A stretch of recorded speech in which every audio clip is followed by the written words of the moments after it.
ابھی آپ بتا رہے ہیں سعودی ولی عہد شہزادہ محمد بن سلمان کا دورہ پاکستان ملتوی کر دیا گیا ہے۔ سعودی ولی عہد نے 21 نومبر کو پاکستان کا دورہ کرنا تھا۔ اس پر ہم بات کریں گے ڈان نیوز کے نمائندے نوید صدیقی سے۔ نوید، بتائیے گا دورہ ملتوی ہونے کی کیا وجوہات ہیں؟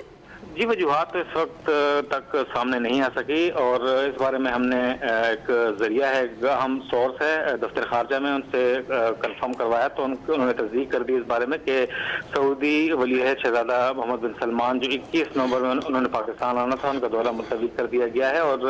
امکان یہی ظاہر کیا جا رہا ہے کہ دفتر خارجہ کی جانب سے ایک اہم اعلامیہ بھی جاری کیا جائے گا اس حوالے سے۔ تاہم ذرائع کا کہنا ہے کہ 21 نومبر کو جو سعودی ولی عہد نے آنا تھا وہ اس وقت پاکستان نہیں آ رہا ہے، اور اس وقت ذرائع کا کہنا ہے کہ ملک میں جو موجودہ سیاسی صورتحال ہے، ایک ہلچل سی ہے،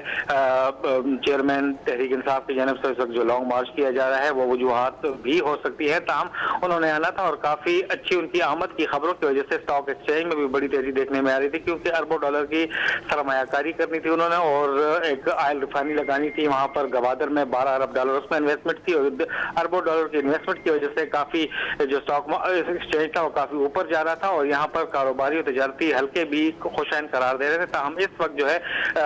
دورہ ملتوی کر دیا گیا ہے اور ذرائع کا کہنا ہے کہ آئندہ جو تاریخیں جو ہوں گی وہ بعد میں طے کر لی جائیں گی۔ تاہم اس سے پہلے بھی 21 نومبر کی تاریخ ابھی تک کنفرم نہیں کی گئی تھی دفتر خارجہ کی جانب سے، مگر یہ تاریخوں کا تعین کیا جا رہا تھا، مگر ان کا جو متوقع دورہ اس ماہ میں ہونا تھا وہ اب ملتوی کر دیا گیا ہے اور اس حوالے سے دفتر خارجہ بھی اہم بیان جاری کرے گا۔ نوید صدیقی، بہت شکریہ، آپ ہمیں اپڈیٹ کر رہے تھے۔